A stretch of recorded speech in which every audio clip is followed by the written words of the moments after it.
আগামী শনিবার থেকে আবারও মাঠে গড়াবে আইপিএল এর আসর। এক সংবাদ বিজ্ঞপ্তিতে বিষয়টি নিশ্চিত করেছে আইপিএল কর্তৃপক্ষ। ভারত পাকিস্তান যুদ্ধের পর পুনরায় শুরু হওয়া আসরটি মাঠে গড়াবে ৬ ভেন্যুতে। এখনো বাকি আইপিএল এর ১৭ ম্যাচ। ভারত পাকিস্তান যুদ্ধের প্রভাব ভালোভাবে পড়ে ক্রিকেট মাঠে। বহুল জনপ্রিয় আইপিএল এর আসরও বন্ধ হয়ে যায় ম্যাচ চলা অবস্থায়। ধর্মশালায় পাঞ্জাব ও দিল্লির ক্রিকেটাররা নিজ নিজ বাড়িতে ফিরতে হয় ট্রেনে করে। তবে স্বস্তির খবর, আবারও মাঠে গড়াবে আইপিএল এর আসর।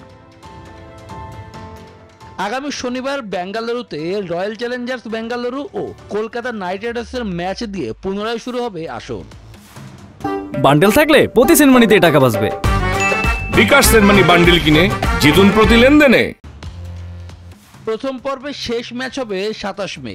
লখনৌ সুপার জায়ান্ট ও বেঙ্গালুরু লড়বে সেদিন। ২৯ মে হবে প্রথম কোয়ালিফায়ার। পরদিন এলিমিনেটর ম্যাচ, ১ জুন দ্বিতীয় কোয়ালিফায়ার, আর ফাইনাল ম্যাচ মাঠে গড়াবে সে মাসের ৩ তারিখে। এরই মধ্যে অস্ট্রেলিয়া, ইংল্যান্ড, দক্ষিণ আফ্রিকা, ওয়েস্ট ইন্ডিজ, নিউজিল্যান্ডের বেশিরভাগ ক্রিকেটাররাই দেশে ফিরে গেছেন। বিসিসিআই সবুজ সংকেত মেলায় তারা আবার ফিরতেও শুরু করছেন। তবে প্যাট কামিন্স, ট্রাভিস হেডরা না ফেরার কথাও জানিয়েছেন। আসরের বাকি ম্যাচগুলো হবে বেঙ্গালুরু, জয়পুর, দিল্লি, লখনৌ, মুম্বাই ও আহমেদাবাদে। প্লে অফের ভেন্যু এখনো চূড়ান্ত হয়নি।